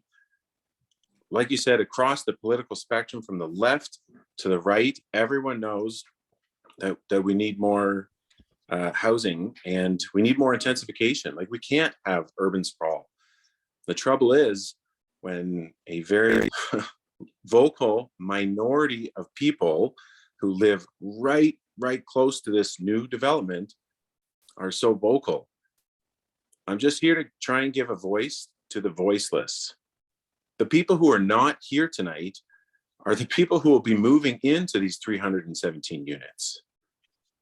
The people who need a house, they can't buy their first property because there's simply not enough supply. Like we're talking about millions of homes are needed. We need homes at every level. I'd love to see more affordable housing involved in the project. But if that's not possible, then we're at least we're taking some people who are competing for affordable housing, maybe downtown, and giving them an opportunity to buy a house, a condo, an apartment, you know, rent somewhere. Like people don't have homes. So we have to do this. We've got people worried about the shadows in their backyard, their property values. Like, I'm sorry, but compare that to like being able to live in a house somewhere. Like housing is a crucial need. There will be growing pains. A lot of the issues brought up tonight and that will be brought up in other times. So I just want all the planners, everyone working with the city, know that there are locals, as well as a lot of people who don't live here yet, but who will be so welcome into the Stittsville neighborhood. Everyone's saying like, well, yeah, of course, build it somewhere else, but of course we want housing. You got to build it somewhere. Like Hazeldean is a huge road, like a 2-minute drive down the road, and you've got already 8-story, 9-story buildings. These are the they just built. They're not condos, but these are like retirement communities. Like it suits the road big time. Hazeldean, like you got a grocery store right across the street, the farm boy. Like we need to like build without having to knock down entire forests and fields and just sprawl our homes. So not exactly a question, but I want you to know there are yes in my backyard, and it is my backyard. I'll be able to see it from a house. I want it 9 stories, make it 20. Okay, whatever you can possibly fit here, but it's you know, like, yes, amend the bylaw to make it the zoning bylaw to allow this. I think the people who are in for it are not here in this meeting because they don't know about it, because they can't even find a place to live yet, you know. Like, Thank you, Tristan, for your comments about that. I appreciate it. I'll go next to a question about parking. This is probably Jamie can handle this, or perhaps Christopher. Are there any EV charging stations planned for the parking lot? It's a great question with a very quick answer. It's just too early to get to that level of detail. Nothing planned right now. I think generally when the site plan control application comes along sometime in the future, that's something that will be looked at a little more carefully, because the level of detail in the design is needed to account for that extra demand on the electrical infrastructure in the building. Thank you, Jamie, and thank you to Penny for that question. I'm going to go now to Dan Stegmeyer with his hand up. So Dan, I'm going to lower your hand, or I'm going to ask you to unmute. You can lower your hand and mute yourself when you finished your question. Hi. I probably should have written my question down. It's been a while. But I guess this is just a general question to a lot of the planners. So with what Tristan was just saying there, you know, that the city obviously does need intensification and infill properties and things like that. But I just want to raise the point of, we have a unique situation here coming up where all the governments are proposing this, budget to create these homes. But I think any of the planners who went, who took their degrees, you repeatedly hear about smart planning and responsible planning. And I just, building that building at the extreme west end of the city doesn't seem smart. There's no LRT. The road isn't set up for rapid transit. I don't believe it's going to be. There's nothing to walk to. There are no parks within, your 100-meter walking distance for a building like this. So I guess going with the principle of smart planning, if somebody could answer why they believe it's a smart idea to put such a big building with so many people up against a residential neighborhood that doesn't have the infrastructure to support it. And, these people aren't going to be going for a Sunday stroll down Hazeldean Road. It isn't the nicest place to walk with young children and families. It's very busy. It's very loud. Not to mention there's nothing to walk to. There's no bike lanes. I don't believe there's going to be a bike lane, and I don't think many people want to bike down Hazeldean. So just with the principle of smart planning, it doesn't seem smart to put it there. They do need to be built. I totally agree. But there's a unique opportunity for planners and developers to create a strong city where you can work, live, and play. And unfortunately, that site on Hazeldean doesn't support any of that, other than, you could jam a bunch of houses there for some people to live. But is that what we want, people to just live? Or do we want the city to function, to be beautiful, to make residents happy to be there? This seems like this is just going to be a place where people stop and will continue just to stop and move on. I don't believe, and I don't see this as a long-term solution to a housing crisis. It's just going to be a storage shed for people until they find something better. So I guess the question is, from the idea of smart planning, can you justify that? I guess is my question. Thank you. Thank you, Dan. Jamie. Sure. Thanks, Dan, for the question. A lot to digest there. There's some really big questions implicit in that. It's almost like we need to go for a coffee or a beer or something. But the short answer, as short as I can make it, is, first of all, to sound like a broken record, we as professional planners need to look at the policy framework. And the policy framework here for the Arterial Mainstreet along Hazeldean, as is the case in many other cases, is to have a mix of uses, which is proposed here, which includes some retail uses. So it's not just you described it as a place to stop, a place to lay your head, when in fact on this site, in this development itself, could have things like a coffee shop and things to go to. Secondly, in terms of other types of services along the corridor, what I wouldn't give to live across the street from a grocery store. I think that's fantastic. I happen to live in an apartment, to be personal about it, but to be able to be across the street from a grocery store and a commercial space is really great. You were mentioning parks. There is, of course, Westridge Park just to the west, not too far away. But also the thing to remember about these things is not everything springs up sort of immediately and overnight. Often there's kind of an evolution that happens, and Hazeldean, and I think Stittsville more generally, is absolutely going through an evolution right now in terms of more of a mix of development, for one thing, because I think Stittsville does a great job of providing what we call ground-oriented housing. So, single detached and semi-detached and townhouses. There's lots of that, ample space for that. But what it doesn't do so well just yet is having apartments, and where the location of where apartments would go, and especially buildings of this type of density, needs to be on the arterial corridors. So I hear exactly what you're saying about the need for complete communities, and actually to use some terminology from the new official plan, the 15-minute community. But what actually needs to happen first is that development needs to come. It's sort of not if you build it, they will come kind of thing, but there has to be that sort of the staples in place, because right now what you have along Hazeldean in large part, not exclusively, but in large part tends to be more kind of commercial, industrial sorts of uses from yesteryear almost, as some are very much active, don't get me wrong.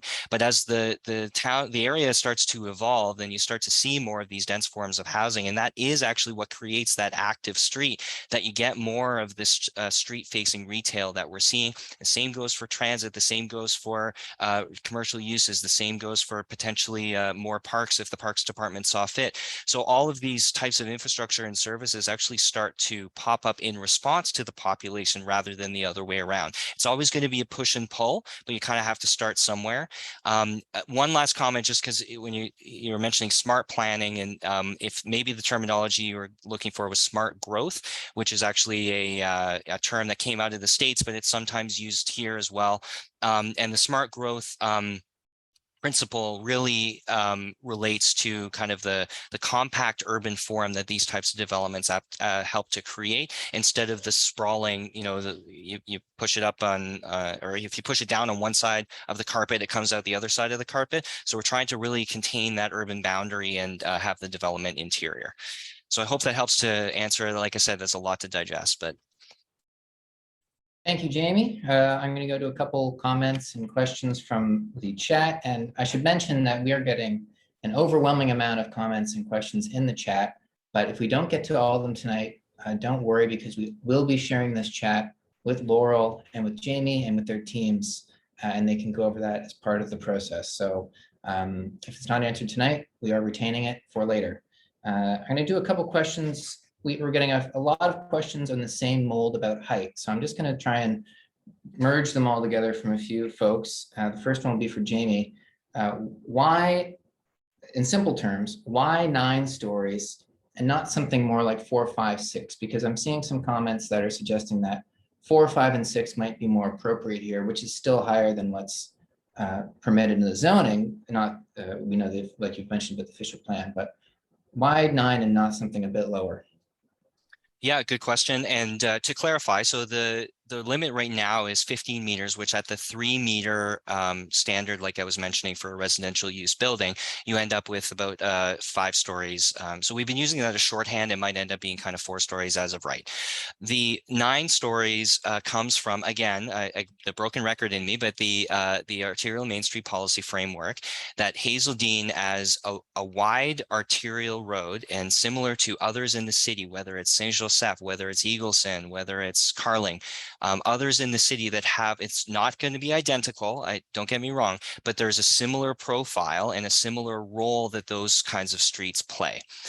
So it's partly that, as I was saying before, these types of developments have to go somewhere, and where you want to put them is on those wider streets where the infrastructure is there, the capacity to handle, whether it's not just traffic from the building, but also existing transit. There's room for future transit if the city so decided to change the policy framework there.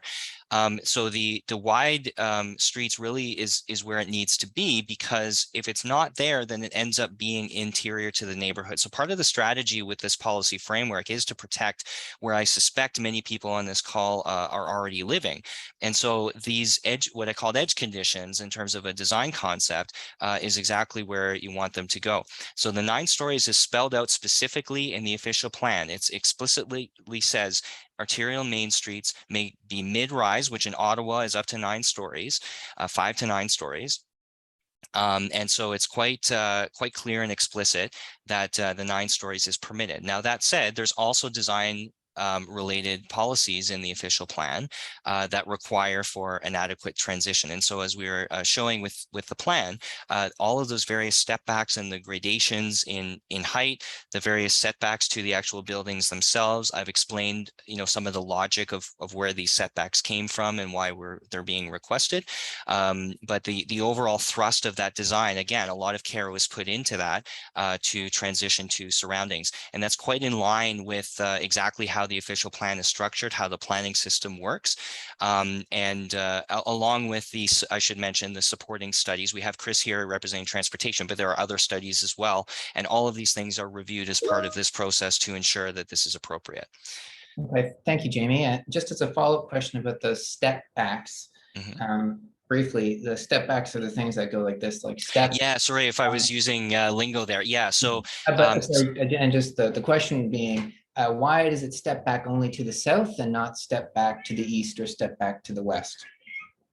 Okay, good question. So the south, I think, is probably self-explanatory. We've kind of explained that. Obviously, there's that interface with existing residential to the south. To the east and the west, so a couple of things. One is, as I was mentioning, the role of the buildings being perpendicular is precisely to reduce the impact on the residences to the south, whereas the east and the west they have the same zoning currently, the AM9, which permits, a wide range of uses. So we're not going to be getting, single detached buildings next door or anything like that. Highly, highly unlikely. It's likely going to be, and there's the RV dealership to the east. It's currently vacant to the west. And in all cases, they tend to be deeper lots. And actually, sorry, just returning to some of the things I was saying about, I've been referencing Hazeldean as being a wide road. But the other thing about Hazeldean, and very common among arterial main streets that tend to date from, originally around the 50s and 60s in this kind of vintage, is that you end up with very long, deep lots, not 100% of the time, but much of the time you have deeper lots that can accommodate these types of buildings that are being proposed here. And so same thing. So again, making them sort of longer, more of on a vertical plane, knowing that the buildings to the east and the west in time, if they do come, very likely, will generally be probably of a similar sort of massing treatment, probably similar land uses, and partly that's by design to create that sort of consistent streetscape along Hazeldean. And so when you get that, it's not to say that there's no setback to the east and the west. In fact, on the east side, there's actually an easement in favor of the city, just for drainage, I believe. And so that's already accounted for in the automatic sort of setback from the east to the west. But those are the way that they're design is largely in line with the zoning requirements. But I will add one thing just before I sign off on that question is certainly on the, how do I put this?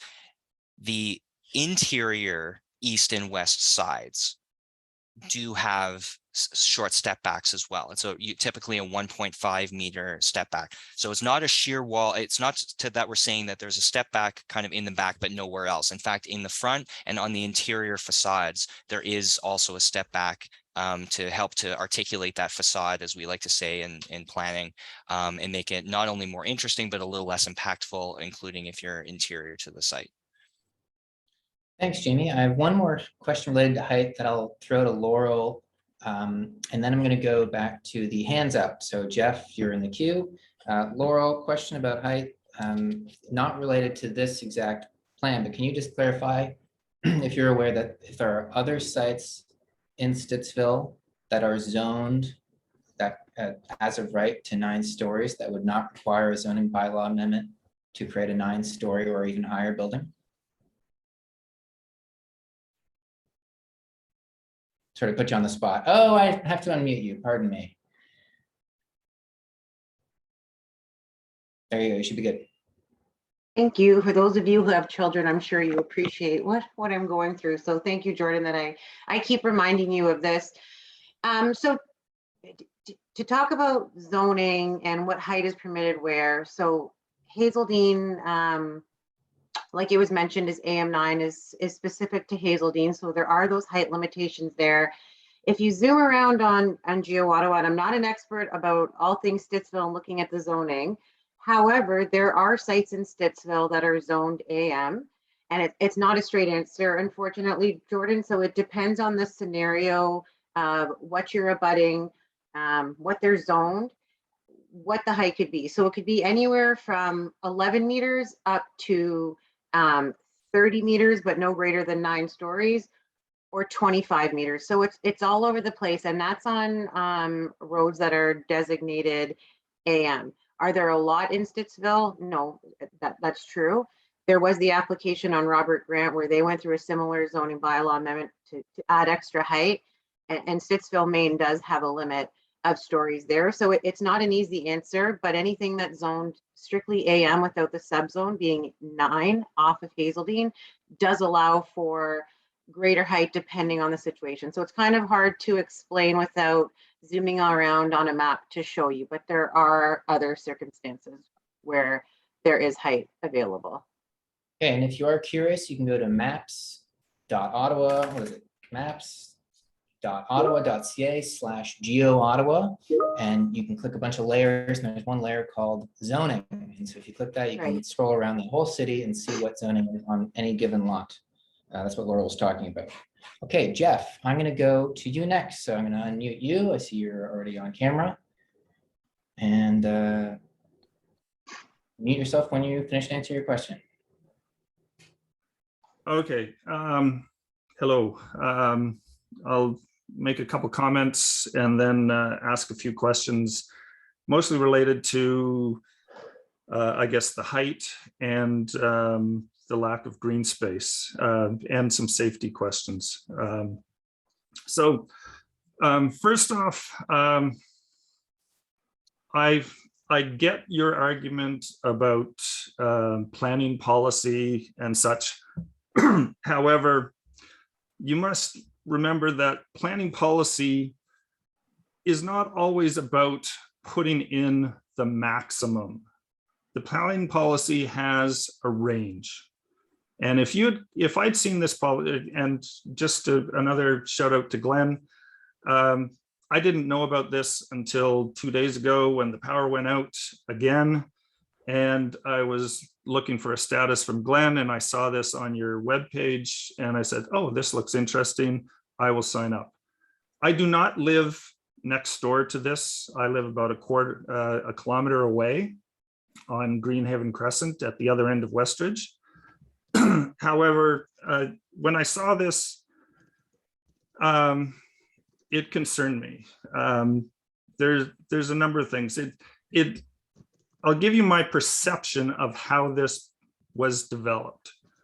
It was determined how many underground parking spaces and how many above ground parking spaces could be created on the land. And then that was translated into number of units.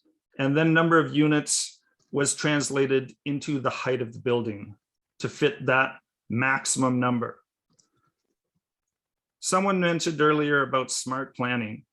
If I'd seen something that looked smart and made sense, and it was a 3, 4, 5 story or a 3, 4, 6 story proposal with 2 instead of 3 buildings and some actual green space, the landscaping in this is no more than a shopping mall parking lot landscaping. You've got some berms with some trees in it. There's no way that someone moving into these apartments is going to go outside and kick a soccer ball around with their kids in what's considered the landscaping here. Sure, it conforms to planning policy, quote unquote, but it does not conform to common sense. I would be embarrassed to hand this in as a proposal. Okay, that's my comments. Now, direct questions. I'm concerned about snow removal from the above ground parking. There does not seem to be any area other than against the fences neighboring the back, the south side, where the snow would be removed from that parking lot. It would have seemed to be more appropriate to push the snow into the ditch on the east side, but you have building 1 blocking that option. So I do not know where you're going to put the snow. We live in a winter country, we get lots of snow, and I've seen other places where the neighbors end up having to put up signs, "Do not push snow against my fence." And so, how are you addressing that concern? Secondly, it looks like you have the commercial retail with doors opening onto Hazeldean Road. I think that's a bad idea. We already have an issue with traffic. We have no stopping signs on Carp Road in front of Tim Hortons. However, we have city buses, we have snowplows, we have delivery trucks, we have cars that park on Carp Road in front of Tim Hortons on a main arterial street. They ignore the no stopping signs. So don't tell me you're going to put no stopping signs in front of there. They don't work. The thing that did work in front of the Tim Hortons was putting up the bicycle blue pop-up things, but those are only available in the summer. So then you're going to have a combination of snow removal and cars stopped even further into the road on that commercial side. Thirdly, a question regarding pedestrian traffic. Are you going to extend the sidewalk all the way to Westridge Drive? There was a mention that the Westridge Park could be used by the residents for a playground. However, there's no sidewalk there, and I don't think I want my kid walking down that arterial on a gravel shoulder. It just does not make sense. And lastly, with your shadow,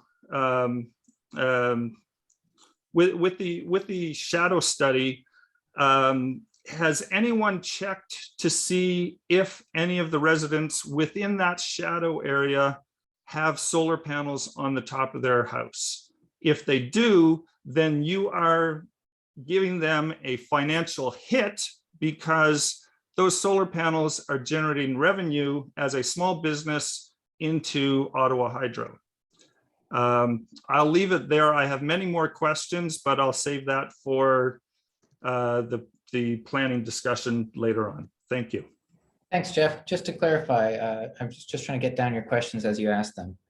Solar panels and shadows, the sidewalk to Westridge, commercial parking, snow storage. Anything else that you had?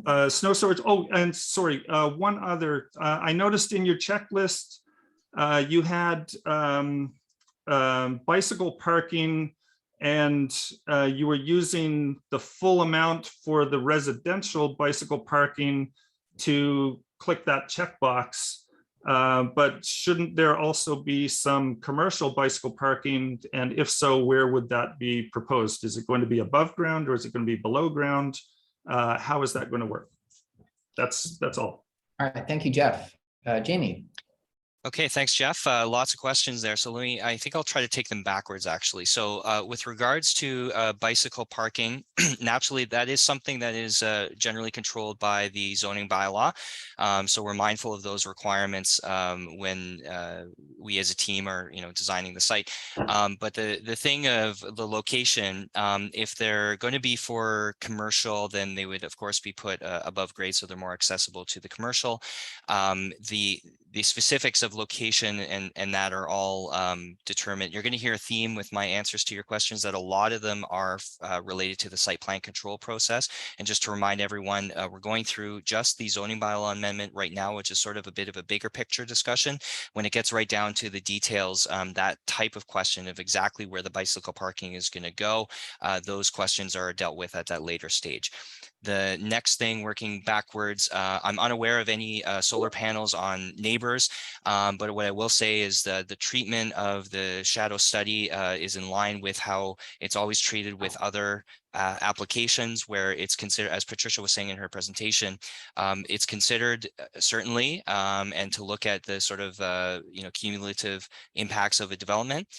We're always mindful that that is one of many factors that we're looking at altogether. It's not a trump card, but we are mindful, and that's why the shadow study was submitted and is available. Snow removal. Again, mostly addressed through site plan control. In contrast to those who are, maybe are homeowners and shovel their driveway, and typically when they, they lift the shovel and they put it on their grass, things often work differently in these types of developments. And in fact, it's effectively carted away. So sometimes, there can be a location that's, identified for temporary storage, but in large part, especially when there's large areas being cleared all at once, it's actually a private snow clearance and it's carted away. So it's a different kind of situation than you would have in a low-rise residential area to the south, for example. I think there was one more about so retail parking. So all the retail vehicle movements are planned to be interior to the site. So that includes, parking, obviously, and that would include deliveries as well. But having so I was mentioning about the overall vision for arterial main streets in the fullness of time. And yes, we're talking decades, but we need to start somewhere. And having that interface with Hazeldean is actually quite important. So that doesn't mean that every single person is going to be accessing these retail sites from the front, but it will likely mean that there will be available an access from the front. And in fact, one of the features of this design has just a little bit of a space. It's not too big, but just a space if there's going to be a coffee shop and sort of a seating area in front, and just so having that outdoor space. So there's the ability for vehicles to access from the south. There's the ability for pedestrians to access from the front. But vehicles accessing from the front, it's certainly not set up for that. If there are legitimate concerns, even above and beyond the illegal moves that you're talking about of stopping in a no stopping zone, if there's still concerns above and beyond that, those might be some things that can be considered, again, through the later, more detailed design stage of site plan control that can look at maybe there's some planters blocking or something like that, just to really delineate that area so that no one's tempted to just kind of stop in Hazeldean. So there are some solutions that we can look at to that. I think I hit everything. Did you get the sidewalks? Specifically, about the connect. Yeah. So same comment about that's something that's dealt with generally at site plan control stage. So again, the zoning really just applies to what can be built on the site. But then when there's a specific design that actually has, again, detailed design, the sidewalk access in the front is looked at that time. Now, generally speaking, landowners are typically only responsible in cases where it's appropriate. It's typically only responsible for kind of their own front yard, so to speak. So it's not a case where one landowner is going to pay for, 20 properties down or something like that. But again, this is a long process, and in the fullness of time, as other properties develop along this stretch, there might be an opportunity for a connected sidewalk all the way along that stretch, both to the west and to the east, depending on how it plays out. And so exactly like you said, if they're looking to access the park to the west, then that would absolutely be the connector mechanism to do that. Thank you, Jamie. Recognizing the time, it's 8:45. We'll try and get everyone to be able to go home, or everyone's already at home, but go back to their home routine around 9 o'clock. So let's do some rapid fire questions, and then I'll go to the hands up. So try and answer. I think these are pretty straightforward answers for Jamie and for Laurel. Laurel, you said that the comment deadline is more just for the city's bookkeeping, but you'll keep the comments open as long as possible. Do you have an actual deadline when you will stop taking comments? The answer is really no. So up until the application goes to planning committee, once the department has formulated the report and it's uploaded and then circulated for review internally, that's essentially when we will stop taking comments, because I can't incorporate them any further. I'm happy to receive them after that date. So just to give you an idea, our reports are due 5 weeks prior to going to planning committee, because it takes a lot of review from all the various departments. So the other thing I will commit to is once we have nailed down a planning committee date, as soon as we know, I'll email you all so you know, and you can put it in your calendars. And then 10 days prior to the planning committee. You'll be notified, not by me, but by, I changed the name by then. It's called Pred Legislative, with the instructions on how to participate at planning committee, as well as the department's report, which includes a recommendation. So we always say the sooner the better that we have your comments, but up until, you know, I formulate the report and it goes to planning committee, all comments are welcome. Okay, and do fire services have any concerns with mid-rise buildings? How do they service in case of an emergency buildings 9 stories high? So for zoning, fire services are circulated, but it also goes to our infrastructure project managers, so engineers who work on my team, and they would look at if there is capacity for water distribution to fight fire flows. So it's actually our engineers that take a look at that based on the adequacy of services study to make sure that there is enough water in our infrastructure to service this type of building. So it's not necessarily fire services that gives that comment, but it's more of an engineering comment. Okay, and I've seen a lot of mention in the chat of something called units per hectare, which is just calculating the amount of units for an amount of hectare, units per land. And there's mentions of units per hectare in the official plan, specific units per hectare per areas like suburban areas. Is that calculated on a per lot basis? Like, does each lot have to conform with a certain amount of units per hectare, or is that a larger thing, or does it not, is it not really relevant to this? I assume that's for me. That would So be a Laurel question, yeah. Yeah, it depends if you're in an intensification target area with the current official plan. This isn't an intensification target area, so we don't necessarily rely on the numbers for unit per hectare. So it's not done per lot. It is done on target areas. And if you go into section 2.2, maybe it's late, it tells you there where our intensification target areas are and the numbers that we'd be looking for. And this is obviously very different in the official plan that's with the ministry. But for the section of this for the purpose of this application, we're not necessarily looking at those numbers because there isn't a cap. There isn't something that, you know, we have to meet or something that we can't exceed. All right, thank you, Laurel. Caitlin, I'm going to go to you, so I will unmute you now. Hi. Go ahead. Hi, thank you so much. I have one comment and one question. So the comment, I hear you, Jamie, speaking a lot to the mindfulness of the policy framework. It seems to be something that you've mentioned a few times. And I have been trying to do my best to do research to understand, obviously this is not my day job, to understand some of those things. And there's quite a few in the official plan statements around developments fitting contextually, working with existing neighborhoods, looking at the context. And I guess my comment would be that there is what is possible and what you can build versus what you should build. If you were to also look at the policy framework that speaks to fitting with contextually in the neighborhood, we moved from the center of the city to literally the last exit, and we are on the west side of the last exit, so that we could avoid a level of densification. I am in agreement with Tristan in so many ways and in agreement with you in so many ways. We definitely need housing. We had parents that can't move closer to us because there just aren't enough units. So I'm in full alignment, and I think a lot of people are, in creating some mixed use near us and some housing near us. And I think that this lot could be a really great place. And I do want to bottom line that there is a lot that we agree on this call in terms of things that could work for the community and for neighbors. And I just wanted to clarify that if we are also looking at the policy that's speaking to contextually fitting with one of the most mature neighborhoods in terms of landscaping and lot and residential use, this seems quite inappropriate. Given the location and the context of this neighborhood, especially in terms of the density and how far we are from the city.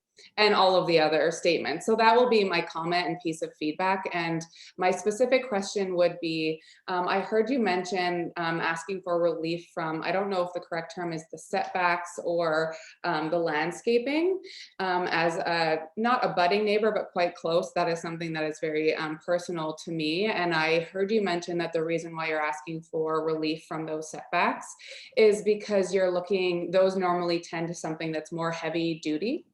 Heavy duty usage was your exact terminology.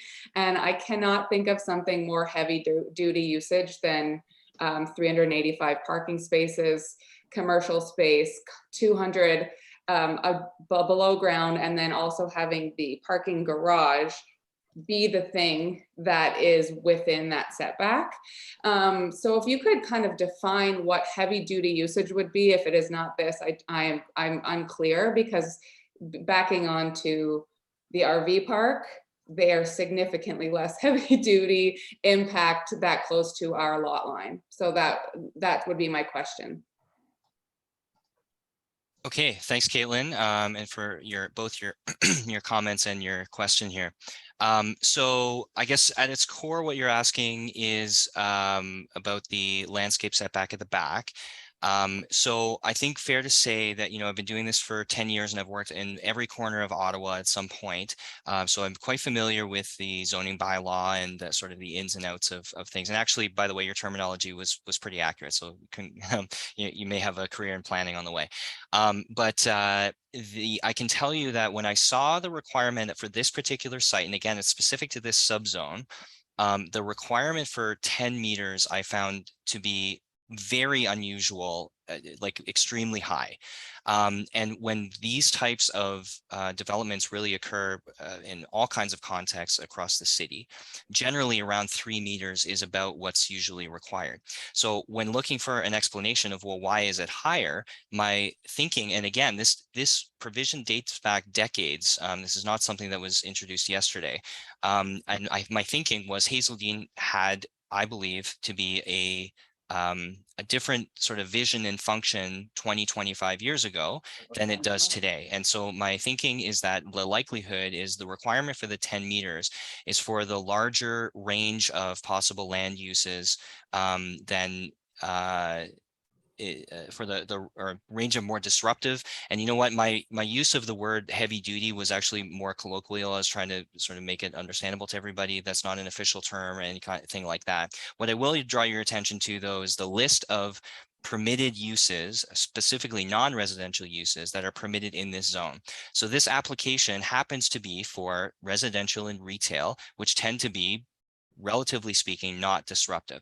But there are those for, I'm just going to read, well, actually, amusement park is on this list, amusement center, automobile dealership, automobile service station is on this list, car wash. I'm just trying to find sort of the more drive-through facility. So this could be like a Tim Hortons drive-through with people at 5 a.m.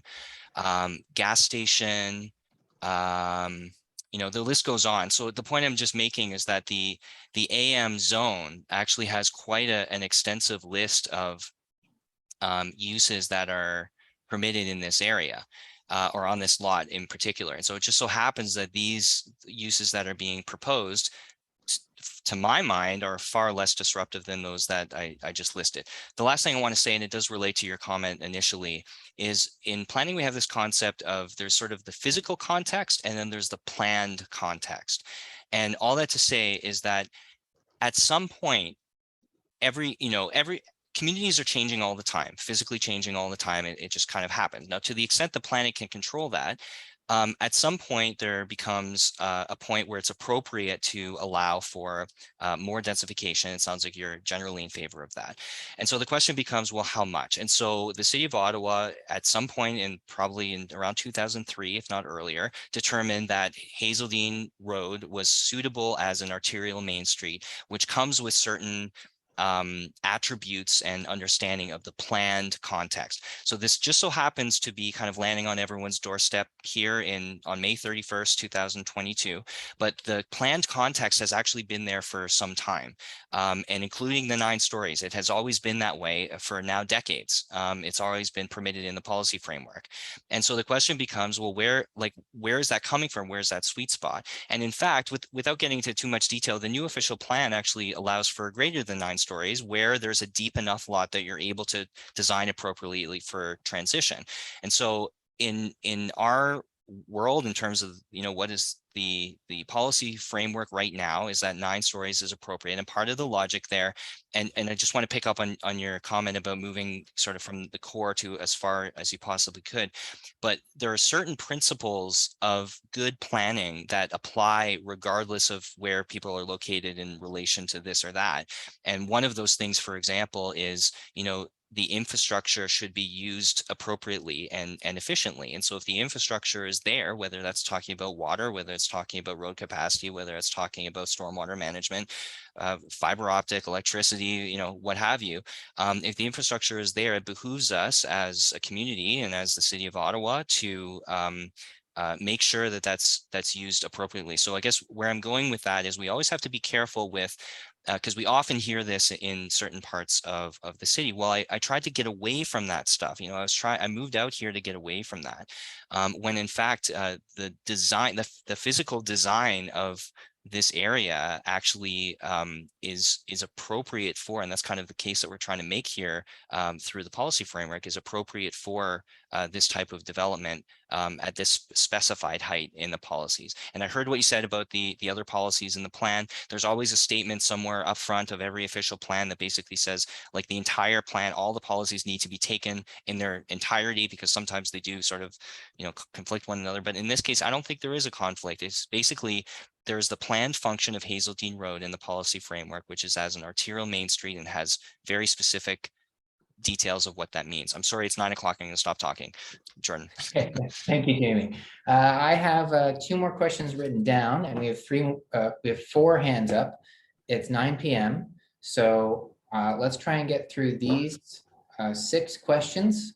We'll try and keep the answers as trimmed down as we possibly can. And just a reminder that even if you have a question that's in the chat that was not asked, we will be retaining it and passing it along to the planners. So question 4, Christopher, been a while. I will unmute you. The traffic impact assessment relied on data from 2017, 2018. Why is 5-year-old data being used for the traffic impact assessment? And does that impact the figures, and does it is that a weakness in the report? I'm going to say no, it's not a weakness. And I'll describe very succinctly the process that we go through. Given the pandemic, the city has not gone through its typical data collection process. I started off doing this 30 years ago by being one of those hardworking university students out there on the corner counting cars. So that data collection has not been typical. So some of the data that we're getting is a little bit older in those timeframes, but also within our report, we also identify the different developments that have come along since that time and include that. Plus, we also tend to, especially on arterial roads such as Hazeldean, we do use just a generalized background growth rate, somewhere between 2 and 3%. And so I think that the volumes that we've developed that we can compare with a lot of the other work that ourselves and our peers have done, we have a good feeling for what the existing conditions are.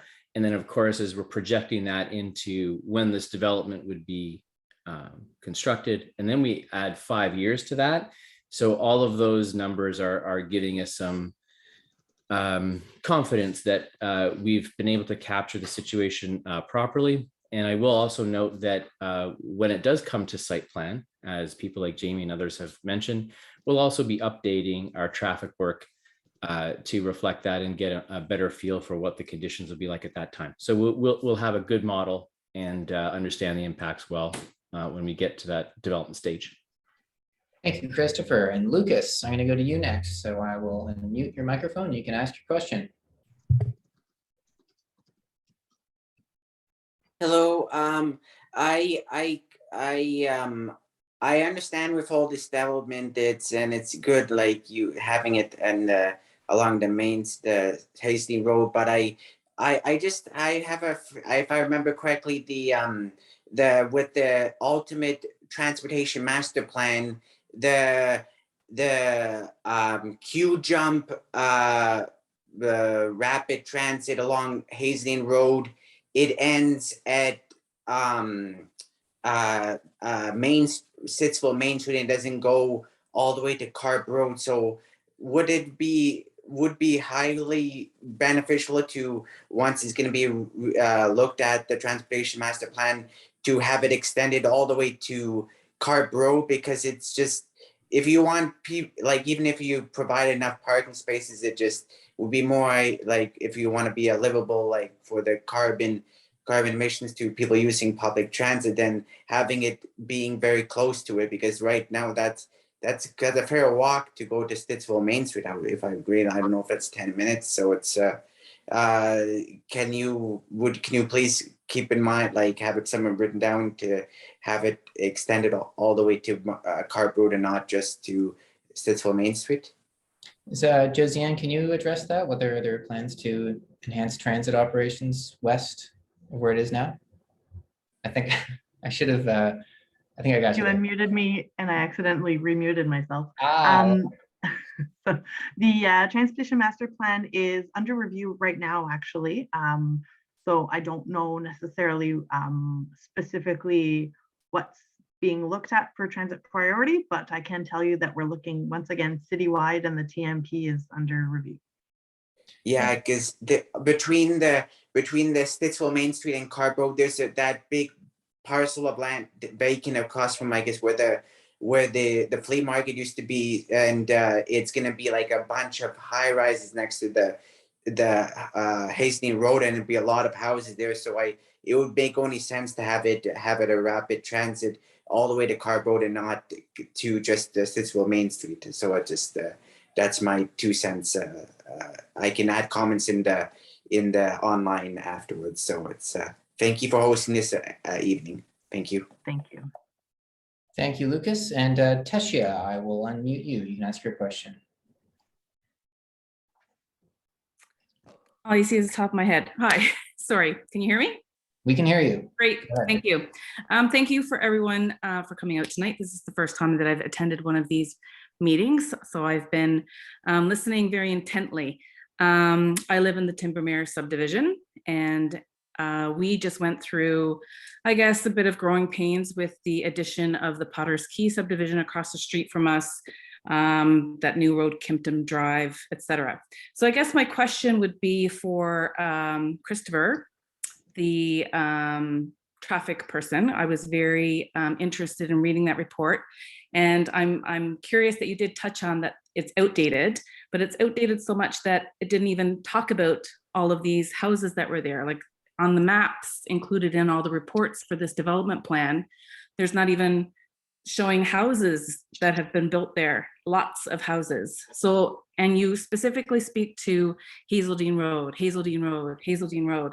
Okay, most people are not going to go up Hazeldean Road to get to where they work. Most people are going to hop on Carp Road so they can hit the 417 and get to where they're going. Carp Road is already a disaster, especially with this additional subdivision.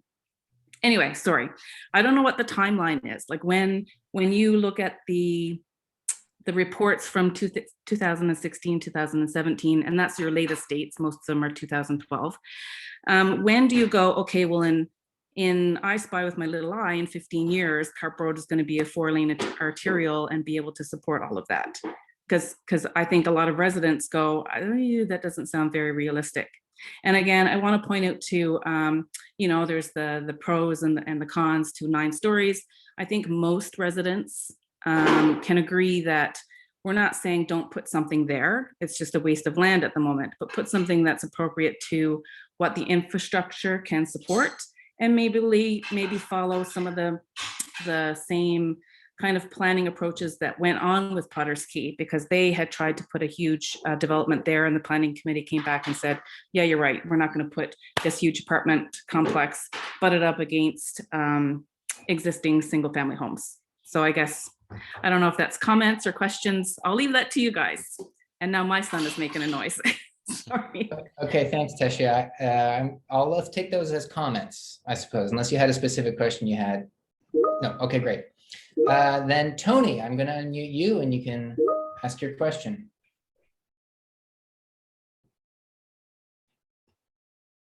Go ahead, Tony. Thank you. So a couple of comments, or very quick comments, cognizant of the time, and a question. Comments are, you know, a number of us on this call that want to express our concerns regarding specifically the height amendments for the AM9 zoning have lived here since the mid-90s. So we're well aware of the proposed uses in AM9 and what I think reasonable people would deem as disruptive or non-disruptive in terms of uses and the reasons for the setbacks explicitly laid out in AM9. And I think a number of us would submit that the zoning that is there, since this is about zoning and not site plan, is about the characteristic of Stittsville as what was a small town, and we know development has to happen. But at the end of the day, it is an R1 that we're talking about here.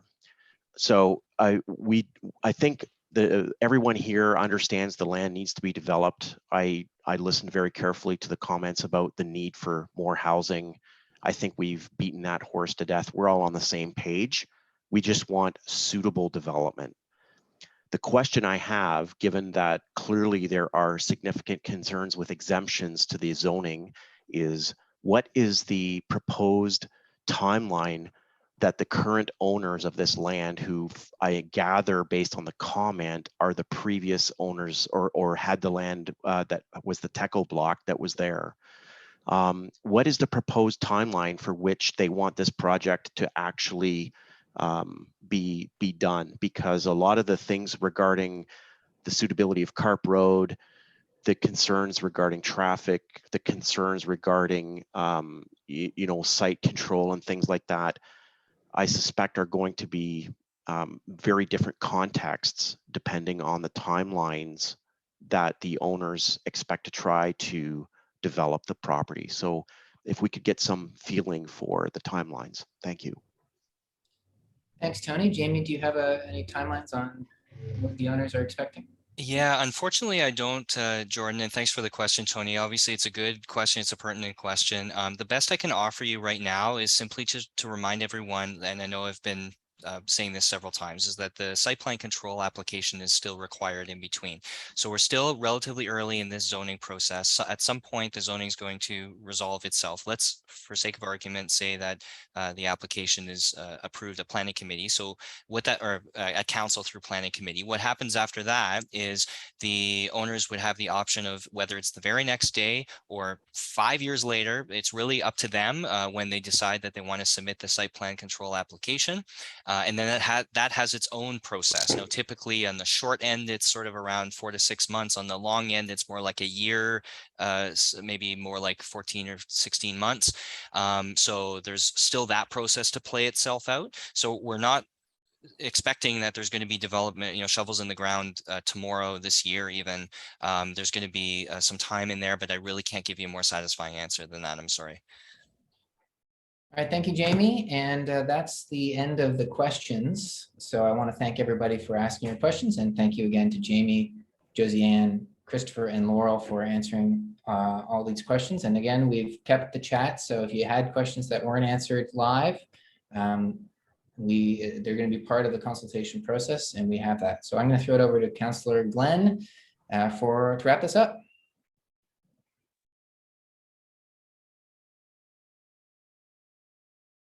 Okay, thank you, Jordan, and good work for you to moderate tonight and keep an eye on the very, very busy chat with a lot of questions coming in. So thank you, Jordan.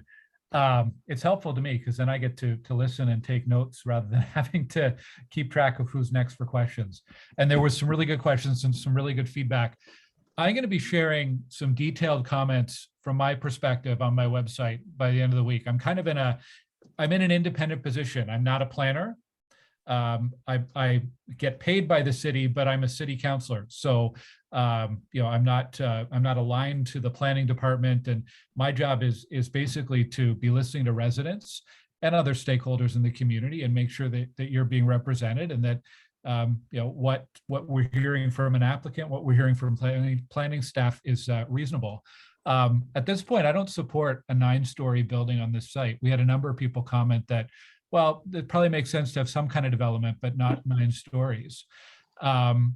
Beyond the height, there's poor sidewalk connections to Carp and Westridge. The capacity of the Carp and Hazeldean intersection, the traffic impact assessment recognized that there's fail points at different times of the day. It isn't on Arterial Mainstreet, but it's not on a transit priority corridor. That's further to the east. It's not near a transit station. It's right on the edge of the urban boundary. And what they're proposing is missing the transitions that we would normally require, like the landscape buffer that they want to reduce. So there's a lot of problems with this proposal, and it does require a lot of work.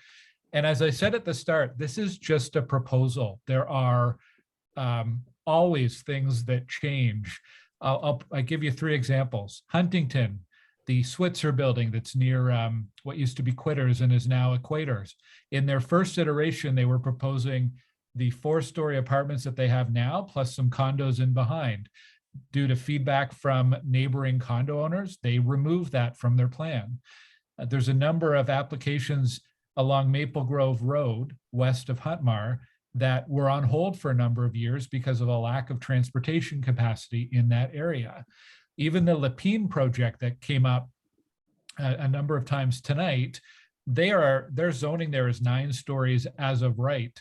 And that could have meant 9-story buildings across the street from 2-story townhomes on Livery Street, which is not even a main street. It's a residential street. We brought that down to 4 stories immediately facing the residents on Livery, and their tallest building, there's a condition on that they can't build it for what essentially will be 10 years from now. Anyhow, so just to make the point that things do change, and this is a first draft of what they've proposed. So a few things I want to ask residents to do. If you're interested in following this file, please make sure you email Laurel McCrate. Many of you I know have shared comments and questions so far. Even if you just send her a note and say, please add me to the notification list for this proposal. That means you'll be updated whenever there are significant next steps in this process. And that's important that you do that. If you're interested overall in development or anything else going on in the community, for development, go to glengower.ca/development, and you can see any meetings like this one and a lot of information about planning and development. Sign up to my newsletter, follow my YouTube channel, share a lot of information there. And it's late, it's 9:16. We've been at this for 2 hours and 15 minutes. So I'll wrap up by saying a big thank you to Laurel McCrate. Thank you to Jamie and Patricia and Chris. Thank you to all the city staff and the applicant staff who've participated. And thank you to Jordan and the rest of my team for all of your help behind the scenes. And thank you especially to residents for spending your time with us this evening and sharing your thoughts and your questions. If we missed anything tonight or you'd like some more clarification, please email me and we will do our best to track down any answers to questions. And happy to set up some follow-up calls as well if people want to do that too. So thanks everybody and have a good night. Bye.